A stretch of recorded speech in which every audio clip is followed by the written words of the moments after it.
I got a phone call from Sam about 11:28 on a Saturday afternoon. I was getting ready for my sister-in-law's baby shower, and I was in a hurry because all the guests were coming and we were getting ready, and so I picked up the phone and I instantly hung up. I said, "Babe, I can't talk right now, I have to go," and I hung up the phone, and then I got a phone call instantly right back from him again, and he said, "We're on an ambulance to Rady's right now. James fell and he's bleeding from his ear." So we were helping with a cleanup day at Crawford High School, and we're getting towards the end of the cleanup. So I remember I was just shoveling, and then my friend was about ready to move the truck, and I remember him moving it, and I remember the truck moving and seeing it out of my peripherals. And then all of a sudden I remember also seeing the truck kind of go up, and then all of a sudden I see the truck coming down, and the next thing I see is James behind the wheel of the truck. It was the scariest moment in my entire life. In that moment I thought he was gone. I thought I would never see him again. I would never be able to hear his voice. I'd never be able to see his smiles or just the happiness that I see in his eyes. I thought that was all gone, and I thought all of that in just one single moment. It was literally the worst feeling I've ever felt.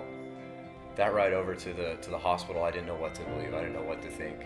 I rushed into the ER, and they said, "Oh, no, he's in the trauma unit. You got to go over here." And then I was in this whole new place that, we had been to the ER before. We knew what ER trips were like. But once I was then in this whole new area, I thought, wow, this is truly serious. James was in his room. There was a team of social workers, a few police officers, nurses, and 2 doctors. He had bruises all over his face and around his eyes. And seeing him like that, seeing your child like that, especially when you weren't even there to protect him, was so hard for me to even look at. About an hour later, we got the results back from his initial CT scan and the fractures that he had throughout his skull, they were concerned that they might be threatening a main artery. And I remember us walking him in his bed up to the CT scan for him to get that scan.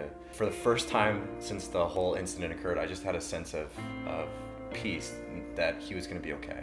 It wasn't for another few hours though that we found out, and we actually got the best news of that day, that the vein was not at all affected. It's remarkable the fact of the injury he sustained, given what happened. I was sitting next to James, and I just remember looking at his face, and the Holy Spirit was saying, "Praise me," that he is to be praised through all this because of a miracle that was done, and that there's only going to be more miracles through this entire process.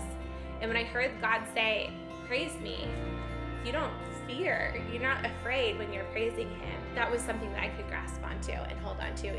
That's all we had to hold on to, was the fact that he was still here, that he was still responding to everything the doctors and the nurses were asking. And that in itself was enough to be thankful for after what we saw happen. For the first time in our lives, in my life actually, it felt like I got a taste of the abundance of life that he gives us, or that he offers us.